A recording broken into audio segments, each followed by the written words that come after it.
Buenas tardes a todos, bienvenidos. Sobre todo felicitaciones, porque con el frío que hace han preferido acercarse hasta acá. Bueno, este panel lo hemos denominado Actualidad de la eugenesia y la eutanasia, porque si bien son prácticas, no sé si tan viejas como el mundo, pero más o menos, pero pareciera que se ha acelerado en estos tiempos precisamente ambas corrientes de actividades, lamentablemente.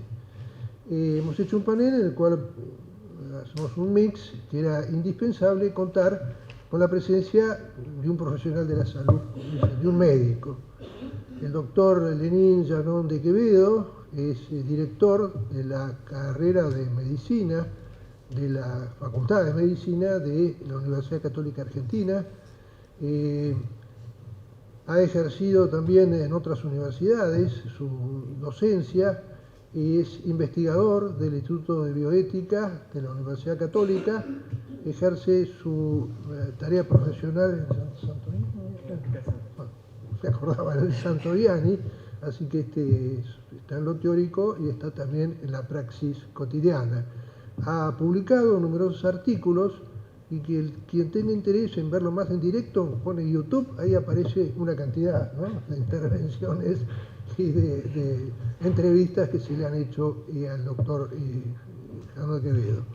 El doctor Eduardo Zambrisi es doctor en Ciencias Jurídicas. Oportunamente, ya hace unos años, ganó el primer premio de la Facultad de Derecho de la Universidad de Buenos Aires. Por una de sus obras, su especialidad es familia, ¿no?, personas, familias, sucesiones, etc. Ha publicado tantos libros que ya ni me acuerdo. Simplemente digo algo que es real. Antes de conocerlo, él personalmente conocí su libro. Era Separación y Divorcio, una cosa así, que era mi libro de cabecera en todas las cuestiones de familia. Después conocer al autor, decir, qué importante, acá está el doctor Zambrisi, que es además académico de número de la Academia de Derecho, acá nuestros vecinos, y dirige el Instituto de Bioderecho y Familia de la Academia de Medicina. Bueno, de Derecho. Bueno, seguro que me olvido algunas cosas más, esperen que esto suena en momentos inoportunos. Muchas cosas más, pero ya que somos tantos, vamos a abreviar las cosas. Hemos pensado, lo mejor es ir directamente hacia lo más empírico. En consecuencia, le cedemos la palabra al doctor Janín de Quevedo, que hable sobre ambos temas desde su perspectiva médica. Luego hablará el doctor Zambrisi y cerraré las exposiciones. Trataremos de ser relativamente breves, cosa bastante complicada, pero trataremos de abreviar la cosa para abrir el diálogo con todos ustedes. Así que ya lo dejo con el doctor. Bueno, buenas tardes. Gracias, doctor, por esa presentación. Cuando yo le pregunté al doctor de qué tengo que hablar, él me dice, bueno, usted es médico, tiene que definir entonces qué es eutanasia y qué es eugenesia. Entonces, desde el punto de vista médico, yo digo, ¿y cuánto tiempo tengo? 15 minutos, me dice. Bueno, entonces vamos a tratar de, en 15 minutos, hacer algo muy complejo, que es tener un panorama de la eugenesia, de la eutanasia, pero sí me aclaró. Comience definiendo qué es vida. Bueno, qué complicación esa, ¿no? Definir lo que significa vida. Podemos debatir mucho tiempo para poder pensar qué es lo que significa la vida de un nuevo ser humano, pero yo creo que uno puede definir también por lo negativo, es decir, por lo que no es. Y como yo soy un médico intensivista y tengo mucho más contacto con situaciones cercanas al final de la vida, me gustaría ir definiendo la vida por lo que no es, y la vida no es muerte. Entonces comienzo a definir qué es, cómo se considera cuando una persona ha fallecido. Cuando nosotros tenemos que definir que una persona ha fallecido, nosotros tenemos que considerar ciertos aspectos. Y uno de los aspectos importantes es que la persona ha fallecido siempre y cuando tenga un cese irreversible de las funciones circulatorias y respiratorias, o un cese irreversible de las funciones del cerebro en su totalidad, que incluye, desde luego, el tronco encefálico. De esa manera nosotros podemos decir que esa persona ha fallecido. No es un falleciente ni estamos observando el momento de morir, sino que ya falleció. Siempre vamos a utilizar una situación en pasado. De hecho, siempre les digo a los alumnos, el participio pasado está escrito en los certificados de función. Certifico que fulano de tal ha fallecido. Con lo cual no podemos nosotros identificar el preciso momento del morir. Sí, lo que podemos decir es que falleció si es que tiene un cese irreversible de las funciones cardiocirculatorias y las funciones cerebrales en su totalidad. Esta definición fue una definición un poco más moderna, ya del año 81, porque recuerden que las definiciones anteriores de la persona fallecida era aquel que se quedaba 3 días y que luego comenzaba la descomposición cadavérica y teníamos claro que estaba fallecido. Pero fíjese que ahí el punto del fallecimiento era una variable muy importante y que sigue siendo una variable importante, que es el tiempo, ¿sí? El tiempo es una variable que en el caso del fallecimiento ayuda a poder tener una especie como de un paraguas protector. La definición que yo acabo de decir, que es casi la definición que utilizan en muchísimas leyes en el mundo, tuvo una interesante modificación en el año 1991 en el estado de New Jersey, en los Estados Unidos, porque en los Estados Unidos este estado de New Jersey planteó que incorporaba otra variable para pensar que una persona había fallecido, y era la variable religiosa. Y dice que la muerte de una persona no se declarará sobre la base de los criterios neurológicos cuando un médico matriculado y autorizado para declarar la muerte tenga motivos para creer, sobre la base de la información en los registros médicos disponibles de esa persona, o la información proporcionada por un miembro de la familia o cualquier otra persona que tenga conocimiento acerca de las creencias religiosas íntimas del individuo, de que tal declaración violaría las creencias religiosas personales de esa persona.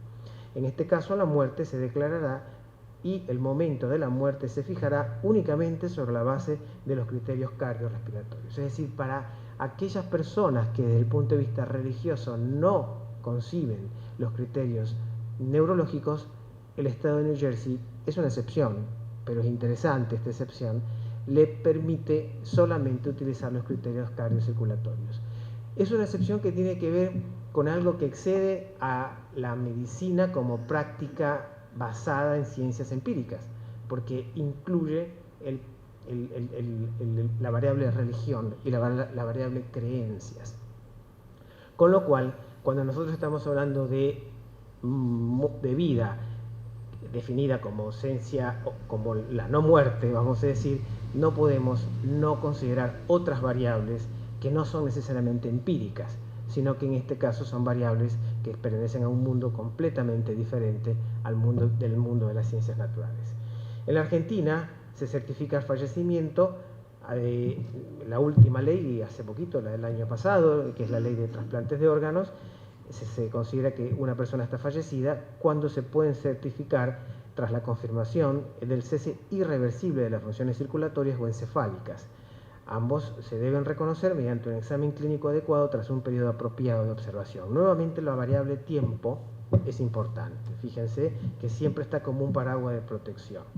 Desde ese punto de vista, cuando nosotros definimos que una persona ya no existe más como tal, tenemos que considerar variables como la irreversibilidad, como la pérdida de la integridad de este individuo, y como el tiempo como un paraguas protector, que en el caso de la muerte siempre se corre hacia adelante para tratar de proteger a aquel que está vivo y no considerar muerto a aquel que está vivo. Y en el caso del inicio de vida lo vamos a correr también, pero si tenemos una línea, en el caso de fin de vida lo corremos hacia adelante y en el caso de inicio de vida lo corremos hacia atrás. Es decir, desde el primer momento en que nosotros consideramos que este puede ya haber sido un nuevo individuo, ¿sí? Y ese punto es un punto que se inicia con la fecundación, ¿sí?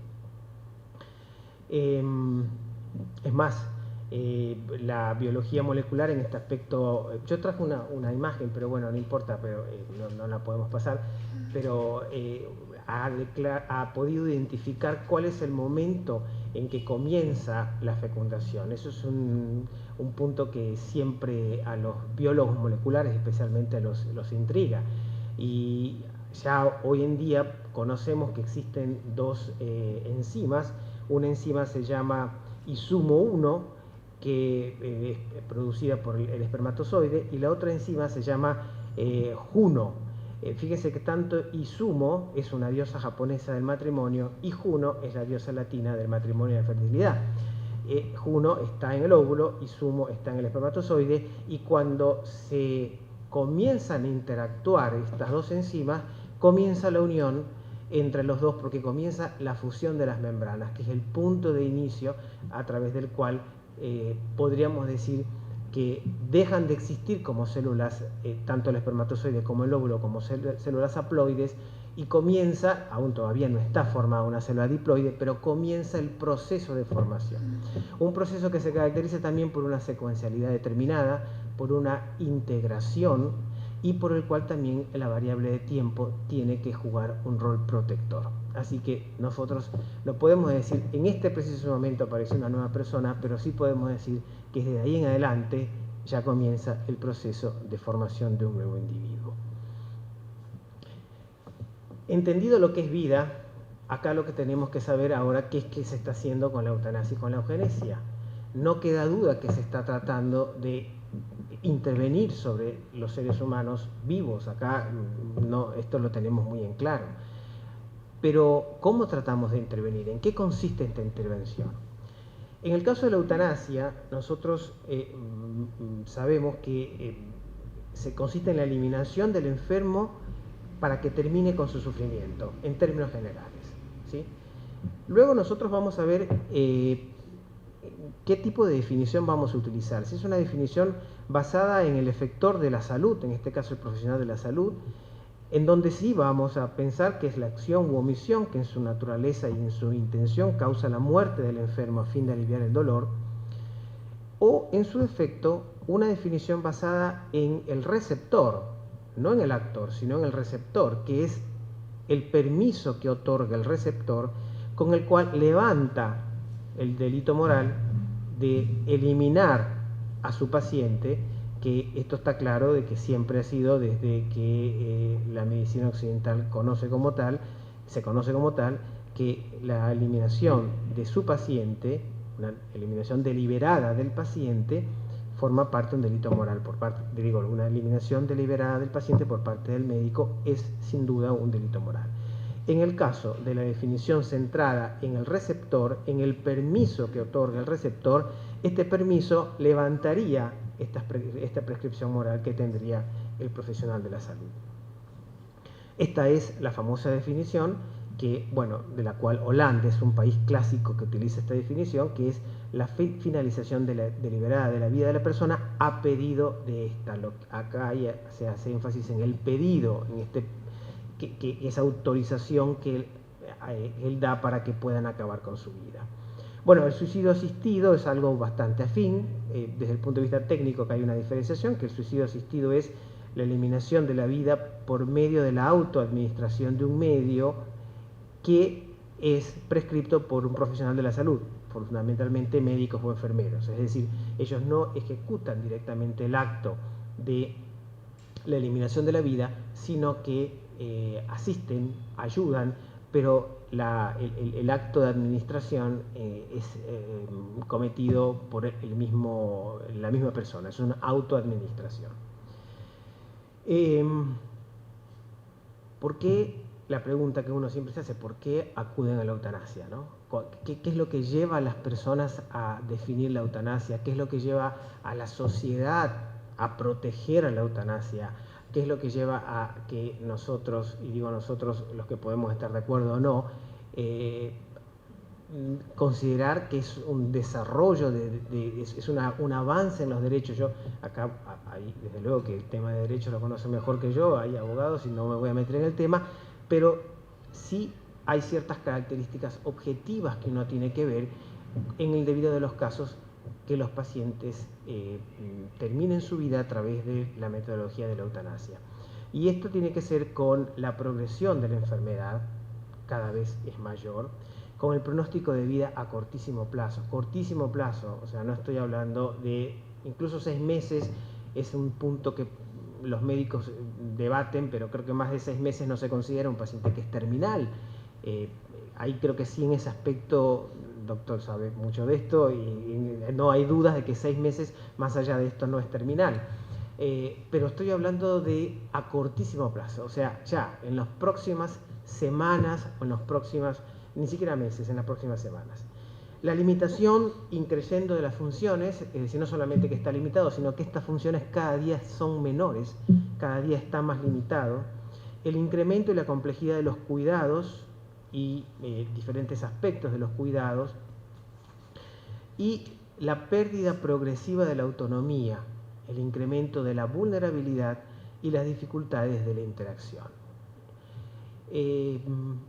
Uno ve que, por ejemplo, en la ley argentina entiende que una persona se considera una persona moribunda aquella que tiene una situación irreversible, incurable y terminal. Si bien la ley tiene diferentes redacciones, a veces ponen irreversible, incurable o terminal, a veces están las tres, desde el punto de vista, son situaciones completamente distintas, pero toman en consideración estos tres aspectos, que sea irreversible, que sea terminal y que sea incurable, pero lamentablemente es muy poco con tres aspectos para definir una persona que se está muriendo, porque en medicina uno puede ver muchísimas enfermedades que son irreversibles y que son incurables, diría yo, la gran mayoría.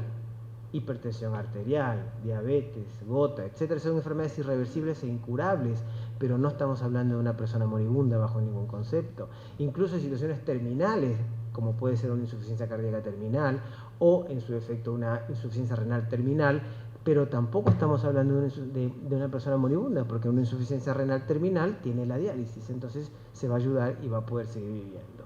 Con lo cual, decir que definir a un individuo que está presto a morir solamente por 3 palabras es corto. Por esa razón es que uno trata en lo posible de utilizar otros criterios que agranden esos, de manera tal que el criterio de la limitación de las funciones, la complejidad de los cuidados, la disminución de la interacción, la pérdida de la autonomía, etcétera, etcétera, son criterios que van a ayudar a que no se defina como una persona moribunda alguien que no lo es. La eutanasia, fundamentalmente existen 3 tipos de eutanasia, ¿no? No entro en la eutanasia pasiva ni activa porque eutanasia no tiene la característica de ser activa. Pasiva siempre es activa, porque siempre la omisión incluso ya es un acto. Pero sí podemos decir que la eutanasia se divide en voluntaria, aquella que la eutanasia, el paciente pide la eutanasia, involuntaria y no voluntaria. ¿Cuál es la diferencia de esto? No es un juego de palabras, sino que la involuntaria es aquel paciente que está en condiciones de pedir, porque puede tomar decisiones, pero no la pidió. Y la no voluntaria es aquel paciente que no la pidió porque no está en condiciones, porque no está competente para tomar esas decisiones. Por ejemplo, los pacientes con demencia o los niños muy chicos, por ejemplo. Hay un fenómeno muy interesante que se produce en el caso de la eutanasia, y es el fenómeno de la falsa compasión. El fenómeno de la falsa compasión es un fenómeno que está en el cuidador, ¿sí? Y subyace en la justificación de la eutanasia. Comprende 3 estados que pueden ser progresivos. Uno de estos es el dominio de los índices de la calidad de vida. La persona no se considera por su dignidad de persona, sino por lo que puede hacer. Entonces ya no puede moverse, ya no puede hacer esto, ya no puede hacer este otro. Son índices funcionales, desde luego, ¿sí? De hecho, existen hasta criterios valorativos cuantitativos sobre lo que puede o no puede hacer una persona. Acá hay un fenómeno que sucede en el cuidador, y acá cuando digo cuidador estamos hablando de todos los que cuidamos, sea personal de salud o no, que es el fenómeno de la autocomiseración. Es una situación en donde el efector sanitario lo que hace es que siente algo que lo importuna y trata de huir de esa situación. Entonces, para poder evitar esa situación que lo importuna, cierra los ojos y la mejor forma es eliminarlo, ¿sí? Quienes trabajamos con personas en el final de la vida sabemos muy bien que cuando vemos a un paciente que se está muriendo, inconscientemente nosotros estamos reviviendo situaciones que vamos a pasar, que es nuestra propia muerte, ¿sí? Entonces, en muchos casos, esa situación realmente genera un gran disconfort del cuidador, y el cuidador no la quiere ver, la quiere evitar, y de esa manera justifica la eliminación, porque no es que está pensando lo que el otro a lo mejor quiere o no quiere, o a lo mejor puede o no puede, sino que está proyectando en el otro lo que él quisiera para sí mismo, ¿sí? Cuando uno ve los estudios de personas, de profesionales de la salud, y ellos por lo general dicen, no, si yo tengo una ACV, por favor, quítenme todo, no me den nada. Pero claro, está sano o no tiene la ACV. Hay que ver en ese momento, cuando tiene el problema neurológico, cómo va a responder, ¿no?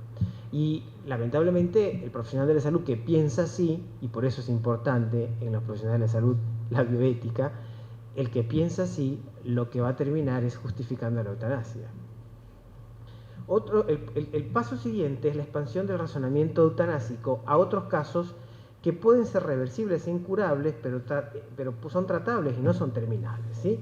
Acá es donde ya entramos a la pendiente resbaladiza. Es el paciente que tiene una enfermedad, por ejemplo, que comienza una enfermedad demencial, e inmediatamente ese paciente, que efectivamente un Alzheimer no es reversible, no es curable, pero no es una situación terminal tampoco. Entonces, en ese paciente, ahí ya viene la pendiente resbaliza, porque se plantea la eutanasia como una salida a esto. Y luego, el siguiente paso es la eutanasia propuesta en cualquier caso, incluso en donde ni siquiera hay hay estos problemas de pérdida de dignidad o pérdida de autonomía o limitación funcional, sino que se la propone para diferentes razones, por diferentes motivos. Hace poco no fue eutanasia, sino fue un suicidio realmente, pero se confundió con eutanasia el caso de esta chica Noa Patoven de Holanda, la cual realmente fue un suicidio porque ella dejó de consumir hidratación y alimentación, pero sin embargo en muchos de estos pacientes mentales, pacientes con algún tipo de trastorno mental, en lugar de atenderlos, lo que hacemos es resolver esta situación muy rápidamente y eliminarlos a través de la eutanasia, ¿sí? Rápidamente, antes de pasar a eugenesia, ¿qué es lo que sienten los individuos que solicitan la eutanasia en los países donde la eutanasia es legal? Sienten miedo por lo que les deparará el futuro. Sienten el famoso síndrome de burnout, es decir, se están quemados, están extenuados. Esto es un estrés crónico que los lleva a la extenuación y distanciamiento emocional por la enfermedad que tienen. Pierden el control, se sienten que la situación los desborda y que no pueden controlarlos. Tienen una sensación de depresión, la gran mayoría en muchos casos están deprimidos, con lo cual ahí hay que ver cuánto pueden ellos tomar la decisión y cuántos son libres de su voluntad para poder tomar la decisión de acabar consigo mismo, o que el otro acabe consigo mismo, pedirle al otro que acabe consigo mismo. Algunos experimentan sufrimiento de dolor, pero sin embargo, en los estudios recientes, hace 2 años atrás, la gran mayoría de casos de eutanasia no se deben al dolor.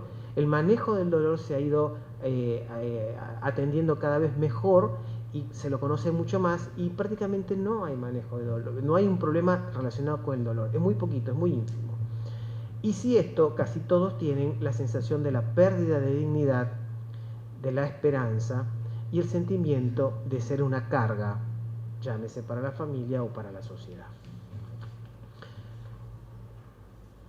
Eugenesia, en cambio, también estamos hablando de vida y también estamos hablando de una situación en que no queda duda que estamos tratando sobre alguien vivo, pero es la modificación de la población humana mediante la reproducción selectiva, es decir, la génesis selectiva, con la intencionalidad de mejorar la raza humana. El término ya existe desde la antigüedad, lo mismo, como bien dijo el doctor Quintana al inicio, esto existe desde que el hombre es hombre, tanto la eutanasia como la eugenesia, pero el término moderno de la eugenesia parte de 1883 con Francis Galton, que curiosamente era primo de Charles Darwin. La eugenesia moderna pretende mejorar a la población a través de una comprensión estadística de la herencia humana, es decir, la herencia humana tiene determinado material genético, determinados genes, y vamos a ver cómo se van a reproducir estos genes en un grupo poblacional. Es un darwinismo social donde la mejora no lo hace la selección natural, sino la voluntad individual o la imposición de grupos de influencia, grupos de poder o grupos influyentes.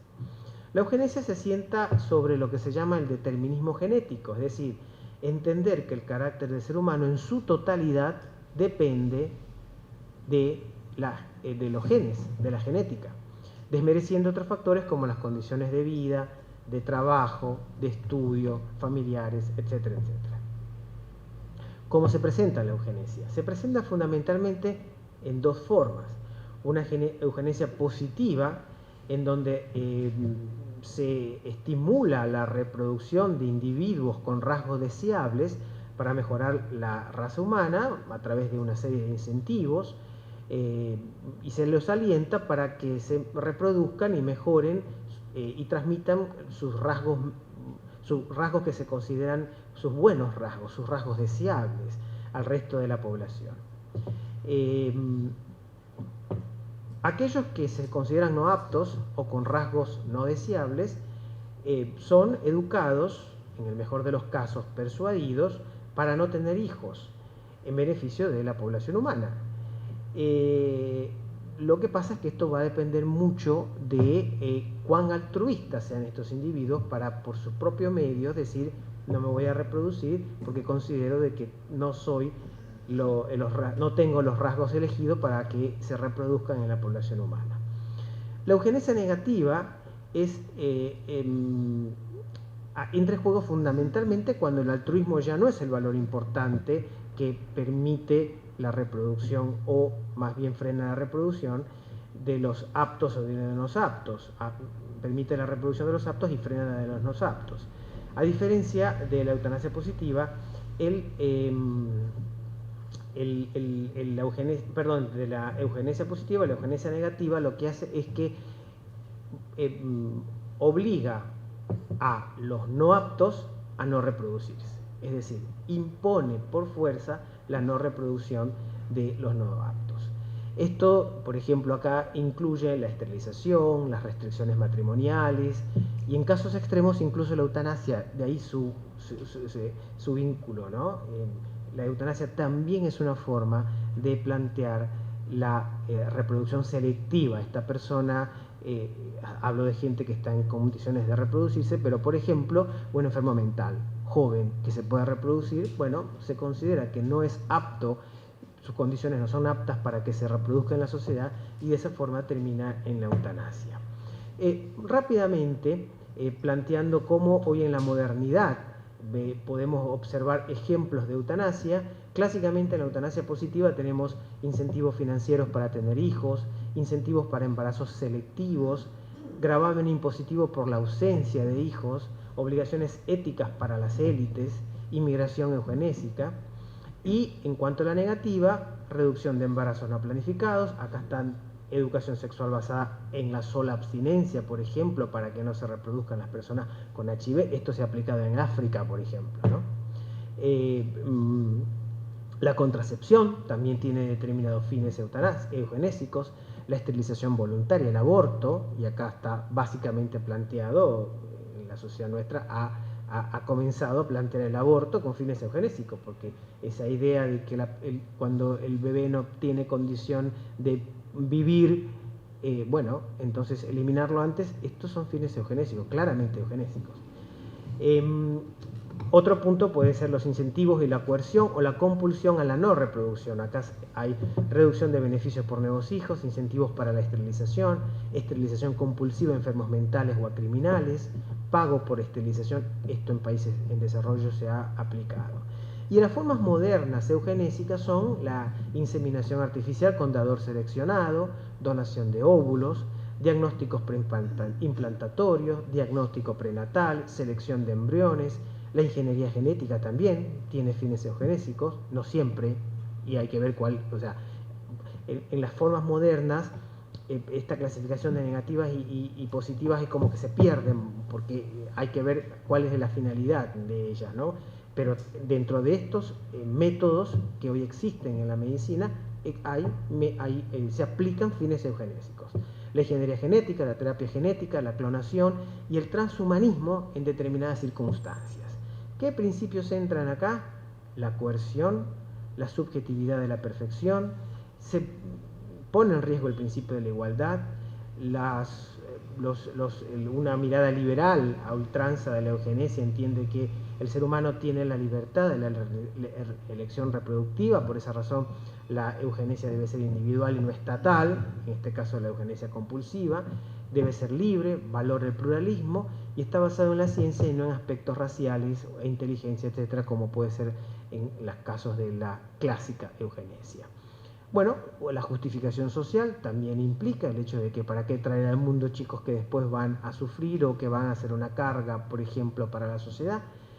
Hay una mirada eugenésica bastante borrada, ¿no? Diría yo, bastante light, ¿no? Bastante suave, pero a veces son las más peligrosas porque se presentan como buenas intenciones, que es la obligación de la medicina que tiene para mejorar sus tratamientos. Entonces ahí hay el famoso enhancement, que se llama en inglés, que es una palabra complicada traducirla en castellano porque es las mejoras, y el tratamiento, y hay una línea borrosa entre lo que significa el enhancement, lo que es el tratamiento, y justamente todas estas formas que existen hoy en día en la medicina moderna se manejan en esa famosa pendiente resbaladiza de la manipulación genética. Creo que llegué a mi cometido de en 15 minutos poder tratar de todos estos temas. Fueron un poco más, pero lo perdonamos. Ah, bueno, perdón. Bueno, gracias.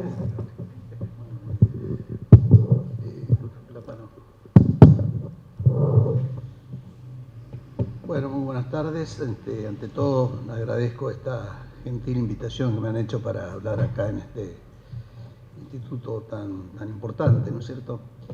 Yo voy a hablar sobre eugenesia, así que voy a repetir por ahí alguna cosa que ha dicho el doctor. Infelizmente a mí el doctor Quintana no tuvo la precaución de decirme que tuviera un máximo de 15 minutos, pero voy a hablar muy poquito más, no demasiado más, no se asusten. La eugenesia, entendida como las acciones o procedimientos que tienen como finalidad la mejora de la raza humana, ha estado en la mente del hombre desde hace ya tiempo, aunque solo ha comenzado a desarrollarse como ciencia desde la segunda mitad del siglo XIX, en un libro publicado en el año 1883, como recordó el doctor. Francis Galton acuñó el término eugenesia y la definió como la ciencia que trata de todos los factores que mejoran las cualidades propias de la raza, incluidas las que la desarrollan en forma óptima.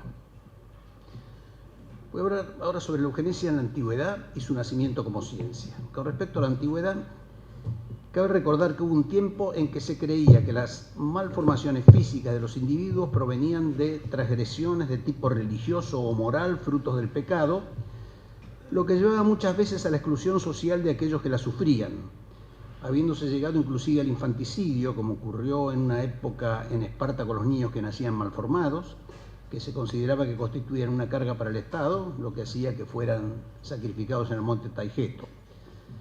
Los brahmanes tenían la costumbre de matar o abandonar en la selva a los niños que luego de transcurridos 2 meses desde el nacimiento les parecían de mala índole, mientras que los celtas eliminaban a los niños deformes o monstruosos. A su vez, las leyes de las 12 tablas permitían que el padre matara al hijo que tuviera una grave deformidad física, arrojándolo desde la roca Tarpeya en el monte Capitolino, una de las 7 colinas de Roma. Lo cierto es que desde la antigüedad el hombre ha pensado en la mejora de la calidad física del ser humano, partiendo fundamentalmente de los mecanismos de la herencia, pues no se dejó de advertir los parecidos entre padres e hijos, inclusive entre parientes. La eugenesia se hallaba presente entre los egipcios, debiendo recordarse respecto al casamiento que en el caso de los faraones se producía entre hermanos, con la finalidad, entre otras razones, de conservar la pureza de la raza. Tanto las leyes de Manú como las leyes hebraicas establecían impedimentos de tipo eugenésico para casarse, tan es así que prohibían el matrimonio entre leprosos, tuberculosos y epilépticos, obedeciendo a idéntico propósito las leyes espartanas. Platón ponía de relieve en la República una propuesta claramente eugenésica al señalar la conveniencia de que sean muy numerosas las relaciones de sexo entre los mejores y muy raras, en cambio, entre los peores, para de tal manera lograr una descendencia de buena índole. El nacimiento de la eugenesia como ciencia. Galton puso el acento en la importancia de la herencia en la transmisión de los caracteres de los individuos, así como en la necesidad de la práctica de determinados actos para su mejoramiento, consistiendo fundamentalmente el método en el que basó su teoría en el estudio estadístico de los parentescos de los seres humanos, los estudios antropométricos, etc., clasificando aquellos según sus capacidades tanto físicas como intelectuales. En el pensamiento de Galton había un marcado carácter ideológico, pues se hallaba cargado de juicios de valor sobre los diferentes grupos humanos, estando muy desarrollado en sus obras un pensamiento racista, clasista, elitista y sexista, bastante extendido por otra parte en la época en que él escribió. El alcance prácticamente determinista con el que Galton concebía la transmisión hereditaria dejaba casi totalmente de lado las influencias ambientales, incluyendo a la educación, a las que daba una relevancia mínima en comparación con la herencia.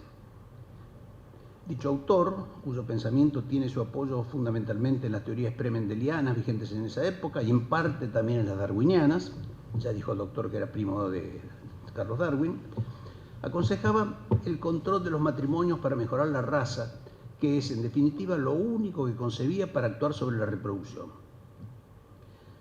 Como es fácil advertir, este tipo de ideas constituyen un caldo de cultivo ideal para el desarrollo del racismo, que pocos años después se presentó en toda su magnitud en el nacionalsocialismo alemán de Adolf Hitler, con la denominada higiene racial, lo cual llevó a admitir la existencia de un paralelismo entre el eugenismo y las ideas nazis, como si ambas fueran una misma cosa, identificando de tal forma la eugenesia con el racismo y la discriminación, entendido este último término en su sentido peyorativo más abyecto. La cuestión en Alemania. En Alemania se produjo una confluencia entre el pensamiento eugenésico y la ideología racista y xenófoba del régimen hitleriano. Porque en realidad fueron varios los países, en especial los anglosajones, germánicos y de Europa del Norte, donde se había hecho fuerte el puritanismo protestante, en los cuales, siguiendo el pensamiento de Francis Galton y sus seguidores, se aceptó el pensamiento eugenésico y como consecuencia de ello se sancionaron disposiciones legales de ese carácter, fundamentalmente desde el comienzo del siglo XX. No obstante, en esta ocasión solo recordaré en forma muy sucinta el desarrollo del pensamiento eugenésico en Alemania, donde, como antes señalé, se llegó a admitir la existencia de un paralelismo entre el eugenismo y las ideas nazis como si ambas fueran una misma cosa. Aunque lo cierto es que no necesariamente ambas corrientes deben ser identificadas hasta el punto de partir del presupuesto de que la eugenesia sea, siempre y en todo caso, una manifestación racista o xenófoba. Desde los primeros años del siglo XX comenzó a desarrollarse en ese país, o sea, en Alemania, un movimiento eugenésico importante, pero fue en la Alemania de los años 30 donde las ideas eugenésicas, con fundamento principal en la pretendida superioridad de la raza aria, fue llevada casi diría al extremo, habiéndose llegado inclusive al genocidio, al que muchas veces puede conducir el pensamiento eugenésico.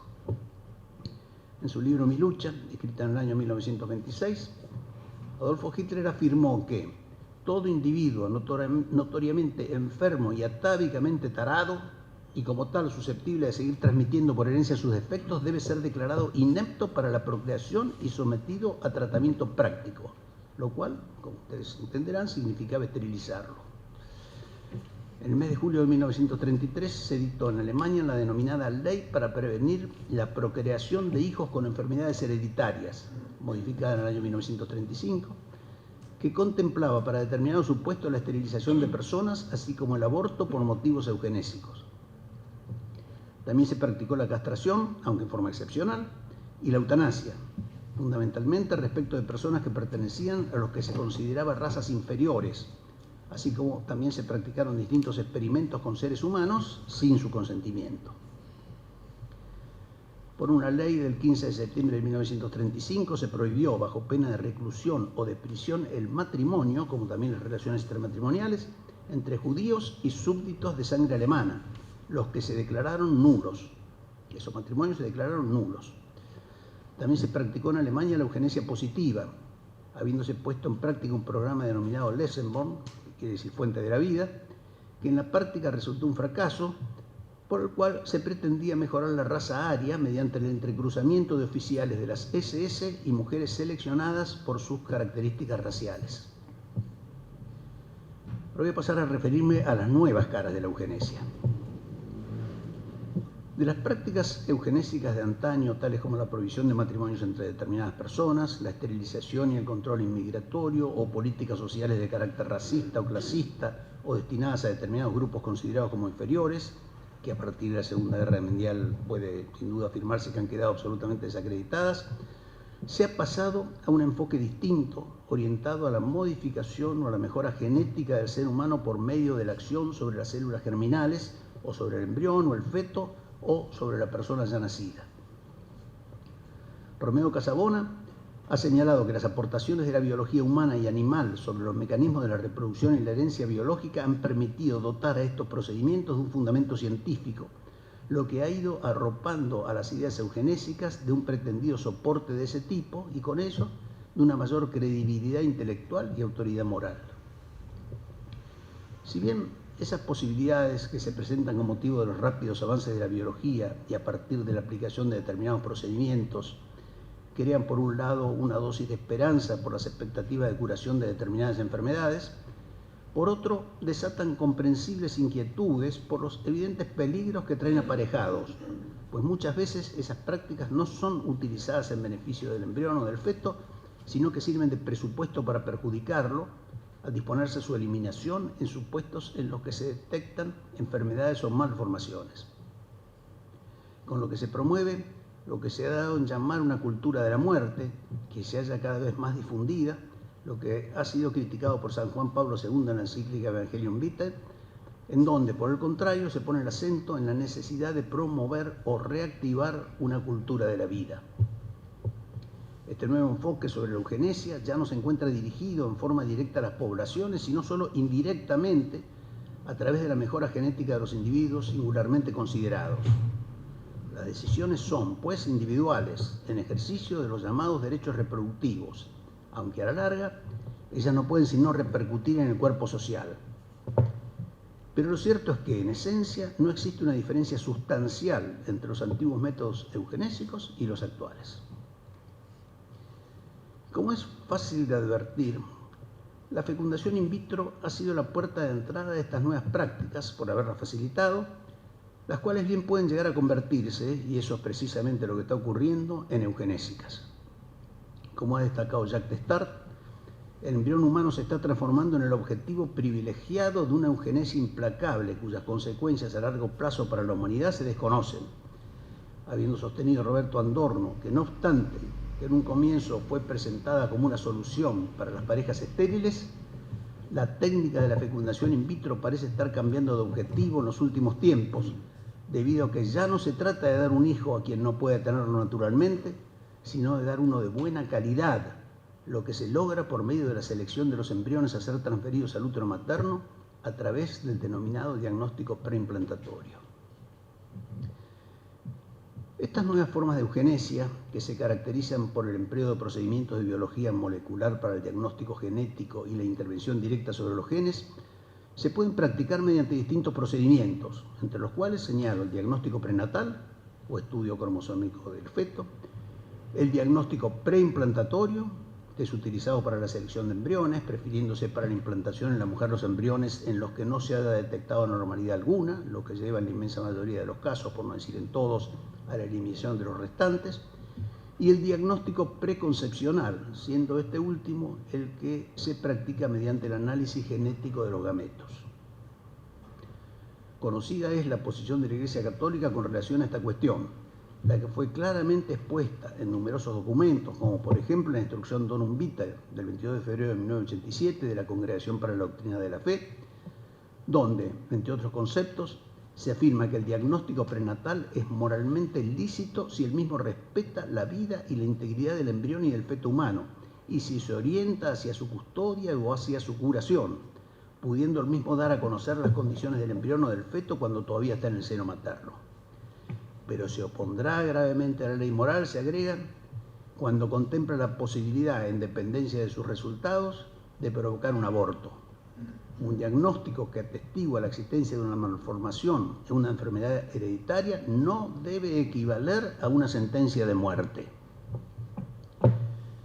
En la encíclica Evangelium Vitae, San Juan Pablo II ha señalado con relación a los diagnósticos prenatales que con mucha frecuencia son ocasión para proponer o para practicar un aborto. Es el aborto eugenésico, cuya legitimación en la opinión pública procede de una mentalidad equivocadamente considerada acorde con las exigencias de la terapéutica, que acoge la vida solo en determinadas condiciones, rechazando la limitación, la minusvalidez, la enfermedad. Si bien todos estos procedimientos diagnósticos se encuentran vinculados en principio con la salud y las decisiones reproductivas de las parejas, pueden también llevarse adelante con un propósito estrictamente eugenésico, de eugenesia negativa, con la finalidad, como antes señalé, de evitar la descendencia si se advierte el riesgo de transmitir a los hijos las enfermedades hereditarias de las que son portadoras los padres, o cuando el propio embrión o el feto son portadores de patologías graves, ya sea descartando su utilización para la procreación, en el caso del embrión, o interrumpiendo el embarazo en el restante supuesto. No resulta admisible la práctica de los diagnósticos genéticos en forma generalizada ni obligatoria con la finalidad de detectar defectos hereditarios, pues eso supondría una intromisión en la vida privada. Otra cosa distinta sería, naturalmente, la realización de ese tipo de análisis en forma no obligatoria en parejas de alto riesgo genético con la finalidad de tener sus integrantes un conocimiento más preciso de la situación y poder, de tal manera, de ser ello necesario, tomar las medidas terapéuticas adecuadas para la eventual curación del feto. Vamos a hacer un análisis crítico de la eugenesia. Son distintos los aspectos a analizar. Por de pronto, con respecto a la justificación del pensamiento eugenésico. Si bien, a diferencia de los primitivos procedimientos eugenésicos, el actual enfoque de la eugenesia carece de la coerción de antaño, respetándose la autonomía y la libertad de elección de cada individuo en particular, dichas circunstancias no pueden justificar ética o moralmente la práctica de actos eugenésicos que atenten contra la vida humana, ni tampoco en el supuesto del habitualmente denominado aborto terapéutico o eugenésico. Como dice el padre Domingo Basso, no puede eliminarse al enfermo para que desaparezca la enfermedad. No obstante, todo lo que se haga para mejorar la especie humana por medio del desarrollo de acciones sanitarias para la prevención de enfermedades o de su transmisión, o terapéuticas para tratar de lograr su curación, constituyen actos eugenésicos moralmente admisibles, por lo que los actos tendientes a la mejora de la raza humana no es algo que lleve en sí mismo a la crítica, pues no son susceptibles de crítica los procedimientos cuya finalidad consistiera en procurar vencer a la enfermedad y al dolor. Aunque debe quedar en claro que no resulta admisible dejar que la naturaleza actúe sin que intervenga el hecho del hombre, de manera de que a la larga solo sobrevivan los más aptos, omitiéndose así la aplicación de un principio universalmente aceptado por quienes hacen de la solidaridad un credo, que consiste en el deber moral que todos tenemos de proteger a los más débiles, el cual tiene una base ética indiscutible. La eugenesia ha llevado por lo general a la discriminación.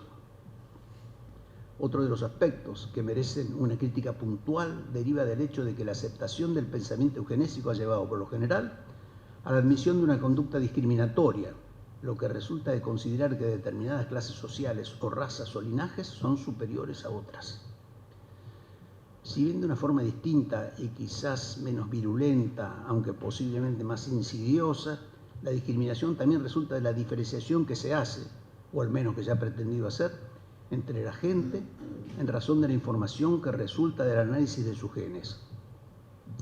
Existe asimismo discriminación cuando se efectúa la selección de sexo mediante el análisis genético de los embriones o cuando estos se seleccionan por considerarse que tienen características más deseables que otras.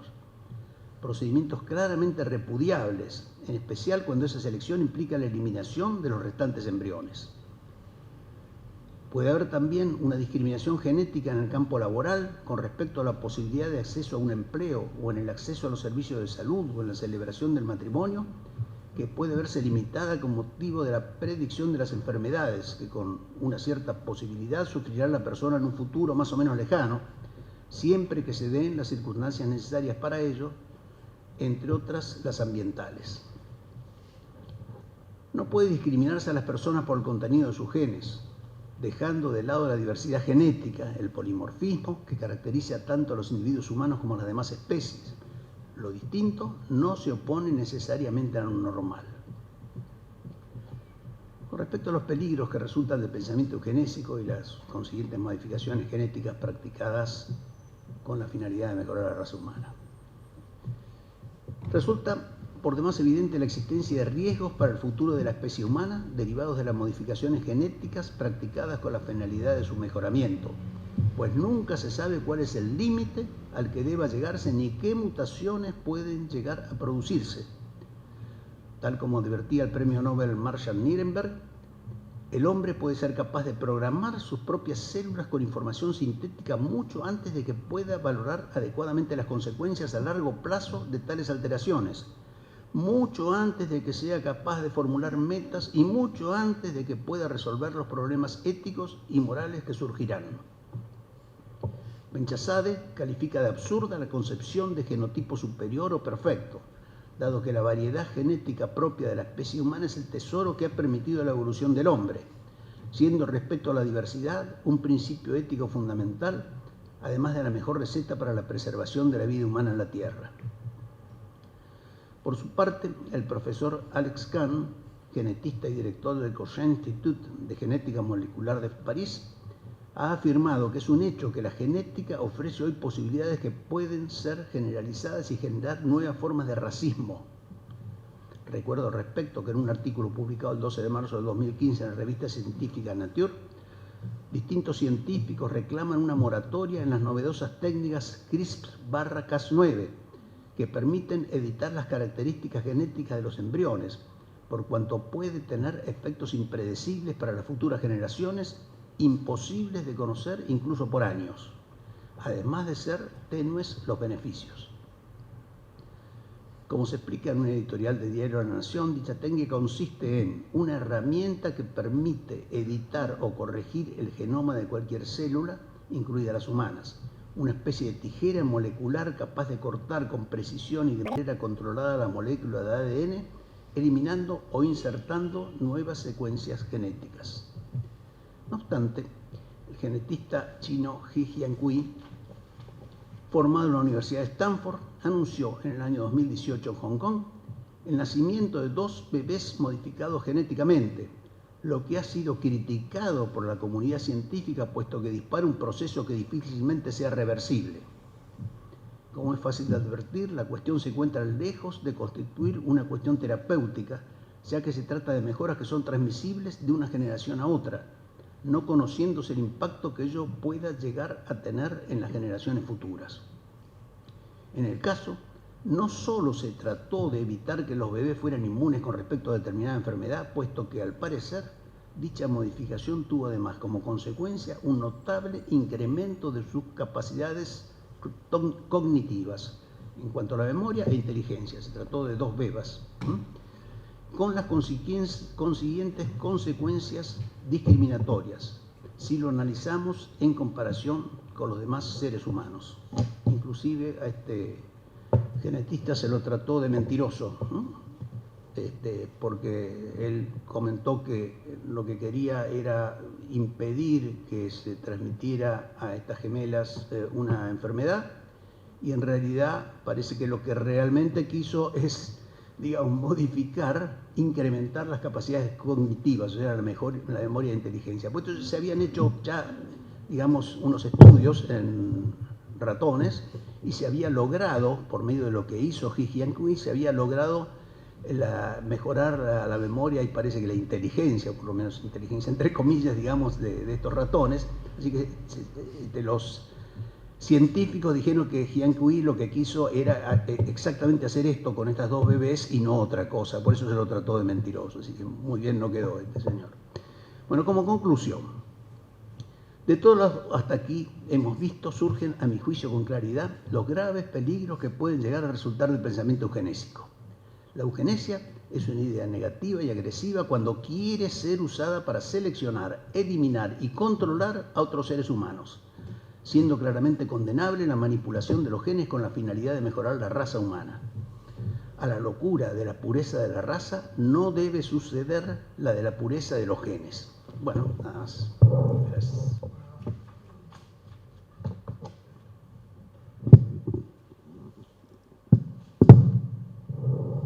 Bueno, muchas gracias a ambos oradores. Intentaré ser fiel a mi propio mandato para beneficio de todos, sin perjuicio que ya no puedo corregir y reducir el escaso tiempo a mi cargo. Como ustedes saben, eutanasia es un término que significa buena muerte, y desde que fue acuñado, hace miles de años, término griego, lo podemos definir como un eufemismo. Es un eufemismo. Si recurrimos al diccionario de la Real Academia Española, el eufemismo es un modo de expresar con suavidad y decoro ideas cuya franca expresión resultarían maltisonantes. Efectivamente, en griego es buena muerte. Sin embargo, no es buena muerte una muerte anticipada, ni para el que se tiene que morir, ni el para el que tiene que matar, sobre todo el matar. Pues, como lo han dicho tantos bioeticistas, es un homicidio. Y así lo considera nuestro código. En el artículo 83, la única referencia que hay es la instigación o ayuda al suicidio, está penalizado. La eutanasia no. El nuevo código, que están dando vueltas, parece que efectivamente hay una pena menor para la eutanasia. Sin embargo, yo diría que con el recorrer del tiempo, ciertas concepciones de la vida, mejor benevolentes con el individuo o con lo duro que resultaba este eufemismo, han creado otro eufemismo, que ya me voy a referir después. No se usa mucho la eutanasia, es un poco fuerte, a nadie le gusta. Si yo trabajo, que soy especialista en eutanasia, pareciera, ¿no?, un término un poco fúnebre.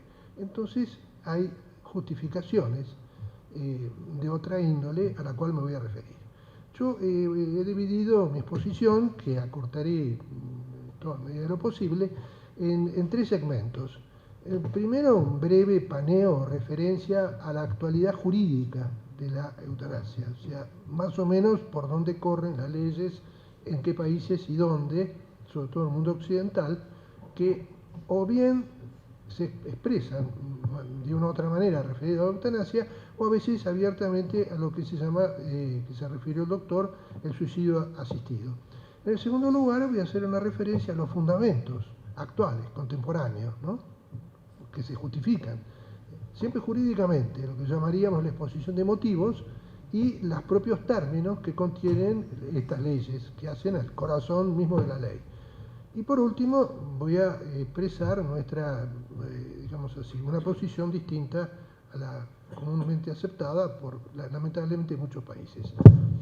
De todas maneras, cabe decir que, bueno, nosotros vivimos en una época que podemos decir bisagra, ¿no? Los que somos ya muy grandes, los jóvenes no se dan cuenta, creíamos que siempre las cosas eran más o menos parecidas, y lo eran.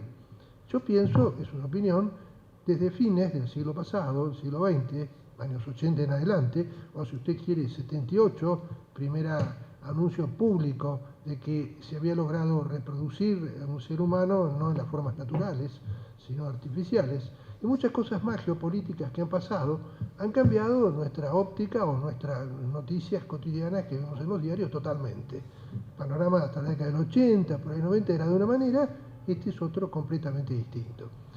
Creo además que en una dimensión, una dirección que personalmente, que creo yo que es lesiva de un verdadero humanismo, se ha ido avanzando utilizándose por un lado de la ideología y además fuertemente la juridicidad, ¿no? La juridicidad ha pasado a ser un instrumento de ir canalizando muchas ideologías que antes eran impensables. Pasando entonces al primer punto, la primera ley de eutanasia es holandesa, del 2001. Yo diría ayer no más, para un joven 20 años es una barbaridad, pero para mí 2001, no había antes ninguna ley que así lo dispusiera. Al año siguiente nomás, sus vecinos, los belgas, aprobaron en 2002 una ley también de eutanasia, y en el 2014 el Parlamento, en febrero del 2014, porque esto era para adultos, ¿no? O sea, personas mayores que podían recurrir o solicitar el fin de su vida.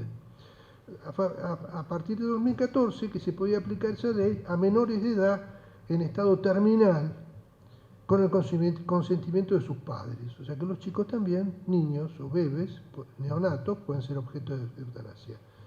Otros países en Europa que siguen más o menos este camino, Luxemburgo tiene una ley de 2009, Suiza, más o menos después, y podríamos decir que hasta ahí son los casos estrictamente legales, si bien mi expresión no es taxativa, o sea, puntual, sino más bien enunciativa.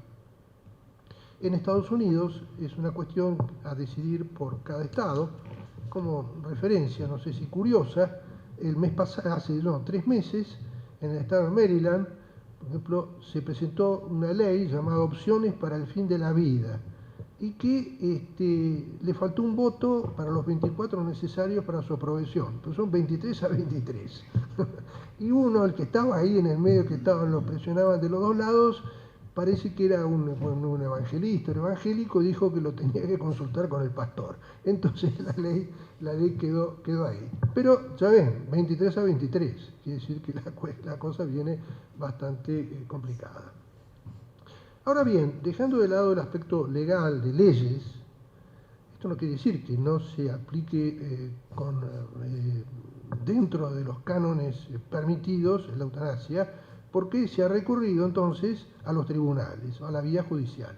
Y ahí podemos nombrar también, voy a hacer una selección de casos, y podría haber otros también muy interesantes, yo me reduzco a esto porque si no sería demasiado largo. Un caso en Italia, en febrero del 2009, que fue comentado por el doctor Zambrisi en la revista La Ley, de Luana Englaro, que con motivo de un accidente de tránsito estaba en estado vegetativo. Entonces los padres pidieron, durante 17 años este estado, los padres pidieron su acortamiento de la vida por la supresión de alimentos. Lo que así fue concedido y a los 3 días ya se había muerto. Otro en España, posterior del 2015, una niña, Andrea, así se llama el caso, que 12 años tenía y padecía una enfermedad neurodegenerativa irreversible. Los progenitores acudieron a la justicia, pidieron que adelantaran la muerte de la niña, los que no estaba conectada a ninguna máquina, o sea que ahí estaba, ¿no? Habría que alimentarla nada más, o suprimir la alimentación, porque este es un detalle muy importante a tener en cuenta. Esto creo que es clave. Bueno, no fue necesario, dice, esperar la decisión judicial, aunque el juez intervino, una especie de audiencia, tratando de conciliar los intereses de las partes, de los padres que querían que la niña muriera, y del sanatorio, establecimiento de salud, que tenía sus reparos. Al final consensuaron en terminar con la vida de la niña. Y por último, hay un caso francés que está en tránsito, que es el caso, como ustedes sabrán, de Vincent Lambert.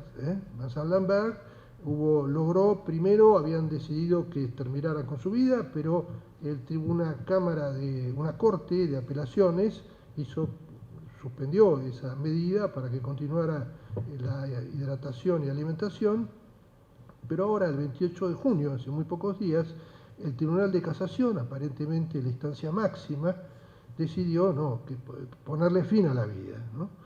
Y la familia está dividida en última instancia, los padres quieren que siga viviendo, la mujer y algunos que otros hermanos que no, otros hermanos que sí, etc. Hay una intervención del obispo, el arzobispo de París, Monseñor Aupetit, que es médico, antes de ser sacerdote, y aseguró que la situación de Lambert es similar a la del ex piloto Michael Schumacher, y advirtió que Francia debe elegir entre ser la civilización del amor o la de los residuos y la basura. Y agrega, en el caso específico del señor Vincent Lambert, vemos que tiene los ojos abiertos, que respira normalmente, que está en una situación estable, no al final de la vida. Esto es lo que dijo, y esto es así. A Lambert en este momento creo que le han suspendido los elementos que puede seguir viviendo y posiblemente se muera. Es interesante la mención jurídica que hizo acá el doctor, porque las leyes, que quiero referirme por eso rápidamente, enumeran una serie de situaciones en las cuales se puede proceder a la eutanasia. Y una sola habla de terminal, en las otras hablan de otros casos, de situaciones irreversibles, de enfermedades irreversibles, etcétera, que son todos estos. No es que ya se va a morir, está sufriendo mucho, entonces como se va a morir seguro, todos vamos a morir, ¿no? Pero apuremos la muerte mediante la eutanasia, sino que puede ser alguien que siga viviendo muchos años, sin embargo, y que nunca se sabe qué es lo que puede pasar por ahí. Hay casos que han vuelto, ¿no es cierto?, a vivir medianamente bien. Luego de esta brevísima referencia a antecedentes del exterior, me voy a referir a la República Argentina. A nivel nacional, la ley que se sancionó fue en el 2009 y se lo tituló Derechos del Paciente, Historia Clínica y Consentimiento Informado, lo cual tiene una serie de artículos excelentes, donde vinieron a llenar un vacío legal realmente muy importante en el ámbito de la salud. El consentimiento informado, no sé, esto de la historia clínica, los datos de intimidad de todos estos datos, o la posibilidad de acceder a ellos, etcétera, que vino a llenar un vacío, creo que importante. Claro, lo que no se llama bien a esta ley, que en definitiva lo que contempla, yo creo que el motivo fundamental de la ley, es precisamente autorizar la eutanasia. ¿Y por qué también? Esta ley se denomina, a veces si no es el título oficial, las directivas anticipadas. Con relación a este tema, esta normativa aborda el concepto de autonomía de la voluntad, que el paciente tiene derecho a aceptar o rechazar determinadas terapias o procedimientos médicos con o sin expresión de causa, como también así revocar esta manifestación de voluntad. O sea que por anticipado se puede dejar establecido qué es lo que quiere o deja de querer.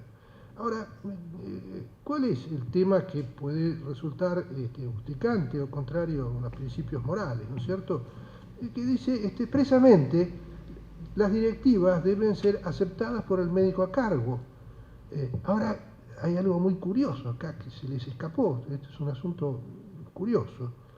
Sigue el artículo, lo repito, empiezo del principio. Las directivas deberán ser aceptadas por el médico a cargo, salvo que impliquen desarrollar prácticas eutanáxicas, las que entonces las directivas se tendrán como inexistentes. Está claro que no darme más alimentación es una práctica, y hidratación es una práctica eutanásica. No sé qué podrán decir los médicos, pero supongo que la cosa es así, ¿no es cierto? Ahora bien, en estos temas bioéticos yo he notado que generalmente cuando se da una ley después se pone en la práctica y ellos ven que le falta algo que se les escapó, algo que era mejor dar una vuelta de tuerca. Y precisamente esta vuelta de tuerca está dada en la hidratación y la alimentación. Entonces se dictó otra ley, la ley 26742, 3 años después, la anterior es del 2009, esto es del 2012, en la cual lo que dice agrega que este rechazo a las prestaciones médicas puede alcanzar a procedimientos quirúrgicos de hidratación y alimentación. Los menciona ahora expresamente, para que nadie tenga la menor duda. La otra no decía.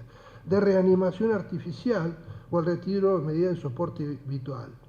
Y agrega cuando sean extraordinarias o desproporcionadas en relación a las perspectivas de mejoría o que produzcan un sufrimiento desmesurado.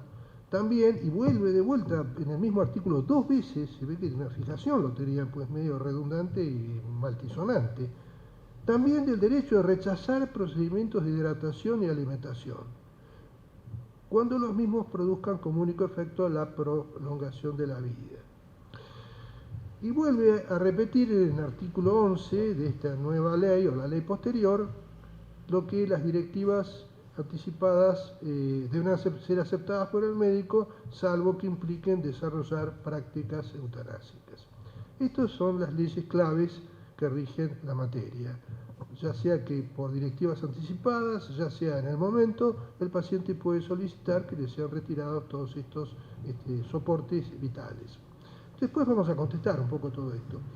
Y por último, refiriéndonos al panorama jurídico, hay un fallo que fue importantísimo, sobre todo porque llegó a la Corte Suprema de Justicia de la Nación.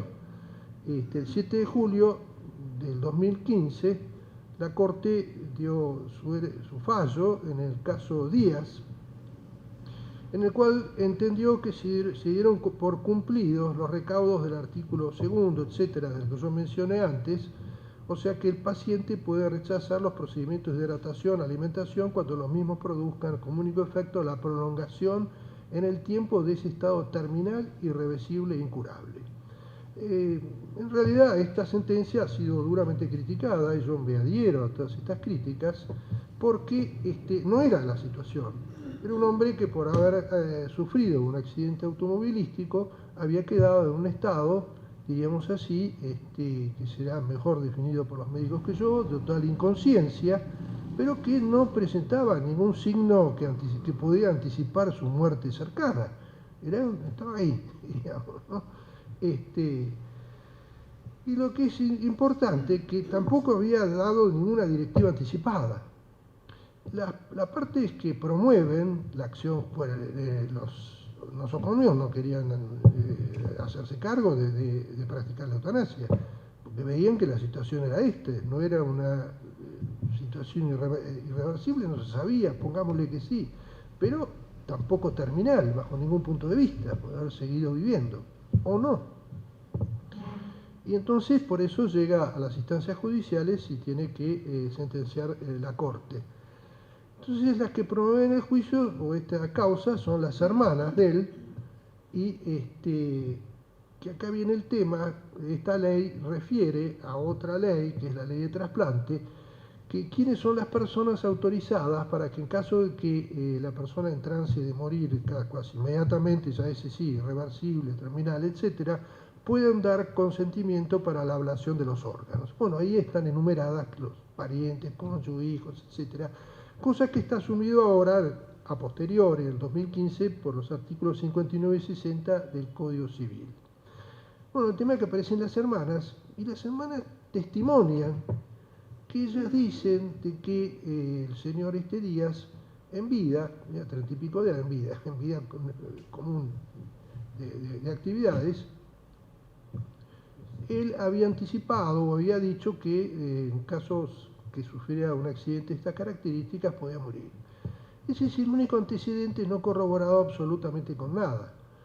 O sea que esto muestra una cierta debilidad en este sentido de esta representación por terceros, una representación tipo legal, pero no personal. Así que si usted no da las directivas correctas, cualquiera puede llegar a opinar por uno. Ahora bien, al margen de eso, creo que es interesante señalar que las directivas anticipadas pueden merecer algún tipo de críticas de otra naturaleza, que es que uno en el tiempo puede opinar determinada cuestión por X circunstancias, supongamos, porque se siente mal, porque, no sé, está deprimido, por mil cosas más, y después las circunstancias de vida cambiar. Entonces, la hidratación, la alimentación y todo, que encuentra, se sacó el loto, el pozo vacante de $5 millones, encontró el amor de su vida, un tipo feliz. O sea, la vida tiene sus variables. Me parece que en este sentido la ley debería ser más cuidadosa en exigir requisitos mucho más puntuales. Me permito, yo sé que se me va el tiempo, ¿no? El que salió al cruce públicamente, fue levantado por los diarios y por noticieros católicos, fue el obispo de Neuquén, Monseñor Virginio Bresanelli, que criticó el fallo de la Corte Suprema que hubiera permitido la eutanasia sobre Marcelo Díaz, pocas horas después de conocida la sentencia. El obispo aseguró que el caso Díaz no se inscribe en los términos y el espíritu de la ley de muerte digna. Lo fue a criticar directamente, no bajo el punto de vista sobrenatural, sino el punto real, porque él lo conocía, lo visitaba, era un paciente, un feligrés de él y paciente especialmente por el estado en que se encontraba.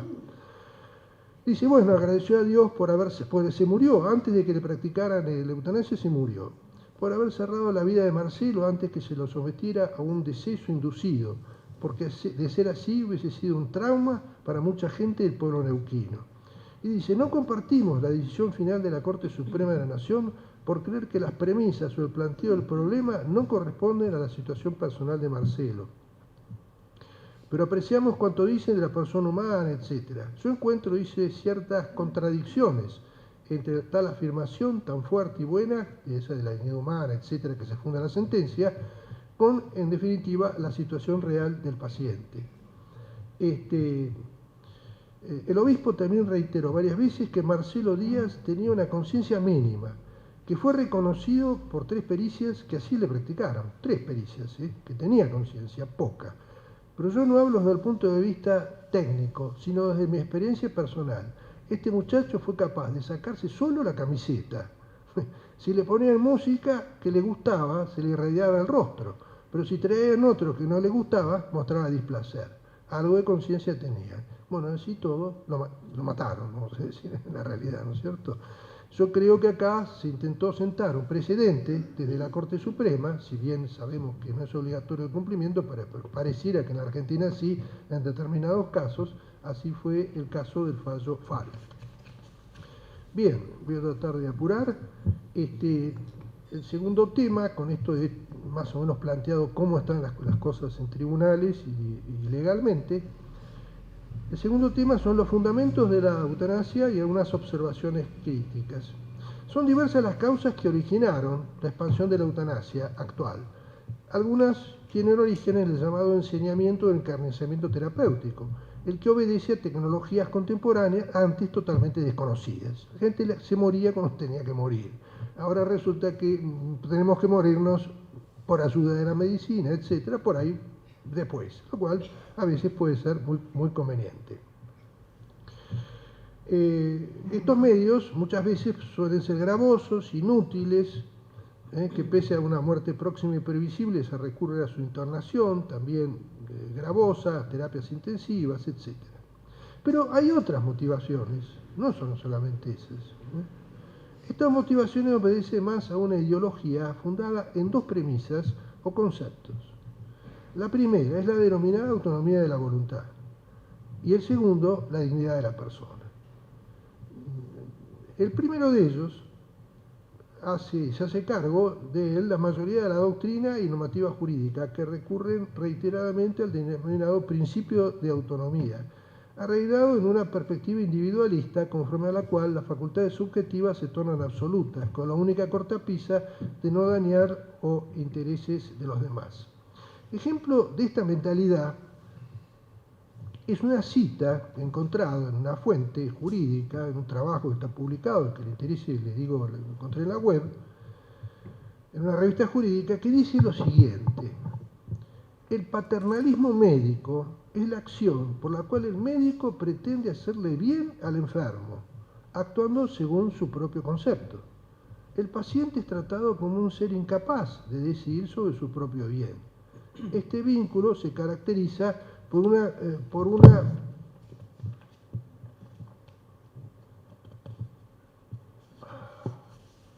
supuesta superioridad que determina una relación asimétrica y en la que la toma de decisiones se realiza en forma vertical, autorizando al médico a decidir por sí solo todas las prácticas sanitarias.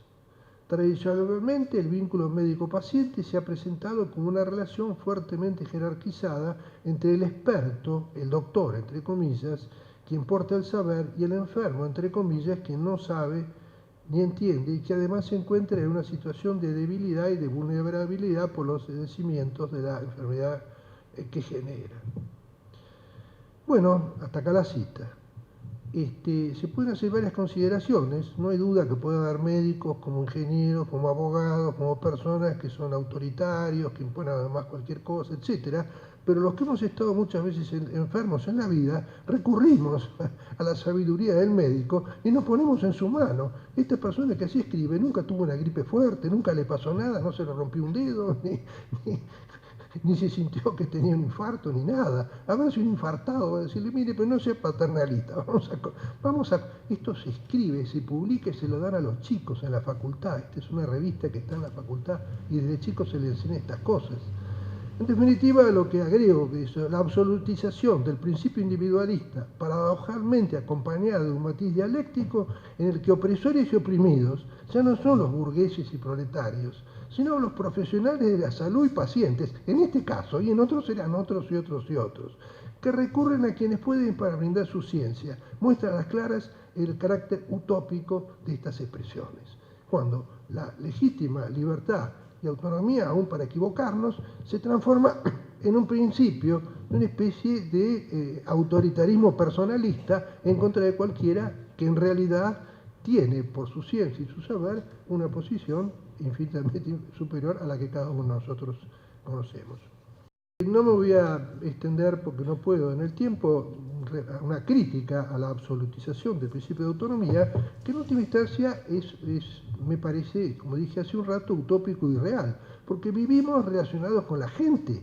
Entonces, esta autonomía de la voluntad será algún déspota. En general, todos, aunque pensemos que somos autónomos, estamos viviendo y circulando con gente de la familia, de la calle, de las asociaciones, etc. O sea que no es tal.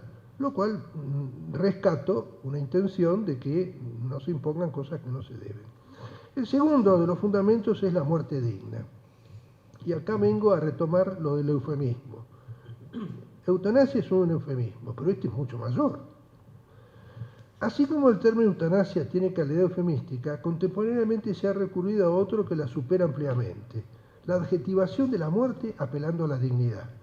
Por tanto, ahora la eutanasia tampoco es buena muerte, sino que el constructivismo lingüista ha creado el concepto de muerte digna, lo cual significa que el deterioro propio de una enfermedad terminal o cualquier otra quitaría al enfermo que moriría de esa manera indignamente. O sea que si no recurrir a esto, te morís indignamente.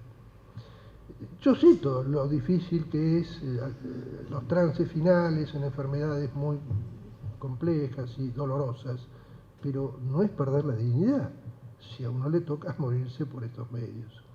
Este neologismo, que a veces encubre la eutanasia en cualquiera de sus modalidades, tiene por argumento la discapacidad provocada por una enfermedad cuyas consecuencias no siempre implican una situación terminal, como la de Díaz. Díaz no se iba a morir porque el día se murió el día que le tocó morirse.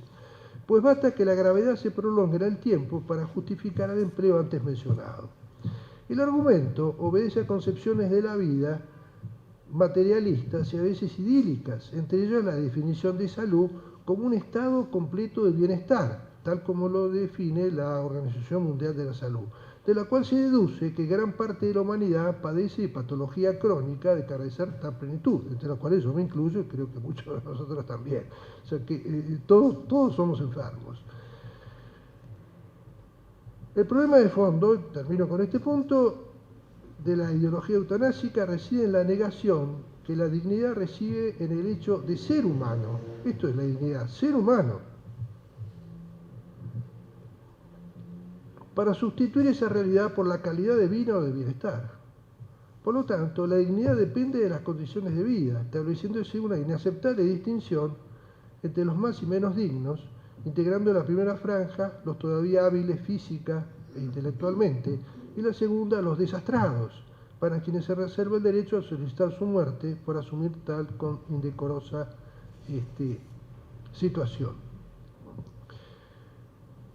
Terminando esta exposición, para cumplir con lo que me he propuesto, solo hago mención a que en realidad lo que en sus comienzos, al tratarse este tipo de temas, se hablaba de medios ordinarios y extraordinarios, hoy día el calificativo es de medios proporcionados y desproporcionados.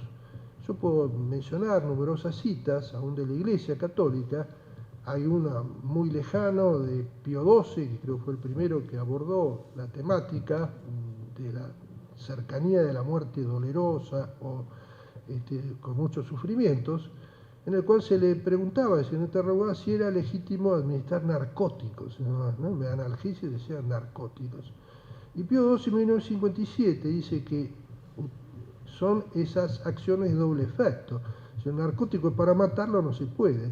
Si el narcótico es para aliviar el dolor, administrada de una forma prudencial y conveniente, era es legítimo. O sea que una ética personalista no es que niegue cualquier tipo de analgesia, ni tampoco la obligación de asumir medios desproporcionados con el fin propuesto, que es conservar la vida cuando la vida sabemos que se termina. En consecuencia, hay otros caminos que no son la eutanasia y que son el respeto a la verdadera dignidad humana, que, como dije antes, es el ser humano, y no las condiciones que porta ese ser. Otro tema de larga, podríamos decir, y novedosa extensión, y que lo conoce el doctor García Quiroga, es el de los cuidados paliativos, ¿no es cierto? Concepto novedoso, pero que implica en última instancia el tratamiento de la persona integralmente, no solamente bajo la perspectiva de su enfermedad, sino como corresponde a aquel que necesita más cariño, más amor y más acompañamiento en esos tramos finales de la vida. Para terminar, voy a hacer un homenaje a un gran bioeticista contemporáneo que ha muerto hace muy poco, Monseñor Helios Grecia. Al tratar este tema, voy a leer un poquito, no alcanza una página, pero me parece que cierra por lo menos la idea que yo he formado y que quiero transmitírselo. Y dice lo siguiente: es fácil notar cómo ha funcionado la ley del plano inclinado, por la cual, una vez admitida la legitimidad de la muerte infligida por piedad en el adulto consciente que la haya pedido de forma explícita, después se pasa también a ampliar su aplicación a los jóvenes, a los adolescentes, con el consentimiento de padres o tutores, y finalmente a los niños y los neonatos, obviamente sin su consentimiento. Y es fácil advertir y es fácil también prever que el deslizamiento sobre el plano inclinado de la eutanasia continuará en los próximos años hasta incluir a los pacientes adultos considerados incapaces de demandar el consentimiento, como por ejemplo los enfermos mentales o los sujetos en coma persistente o estado vegetativo. Cuando además en el plano inclinado no actúa solo el desnivel de la vertiente lógica, sino también el interés económico, entonces el deslizamiento se hace fatal e incontenible. Hay que pensar seriamente en la posible aparición, como hablábamos hace un rato, de un darwinismo social que intenta facilitar la eliminación de los seres humanos oprimidos por sufrimiento y defectos para anestesiar a toda la sociedad. Bueno, les tengo que agradecer a todos la presencia y manifestarles una cierta sorpresa, porque cuando uno tiene que elegir un tema, además invitando a otros que no son de instituto, etcétera, por ahí, en el caso de esta eutanasia y eugenesia, son tan trillados, tan conocidos, que mi duda era, se va a aburrir la gente. Ya lo sabemos todo. Y bueno, esto muestra todo lo contrario, que los temas vitales de la bioética los podemos tratar siempre. Y sobre todo les agradezco a todos los participantes que son los que dan, aparte de nosotros tres, los que le han dado una vitalidad, una respuesta, o que nosotros hemos despertado una inquietud para esta respuesta que han dado todos ustedes. Así que bueno, cuando repitamos, aunque parezca un tema trillado, estoy seguro que va a ser de sumo interés. Muchas gracias para todos.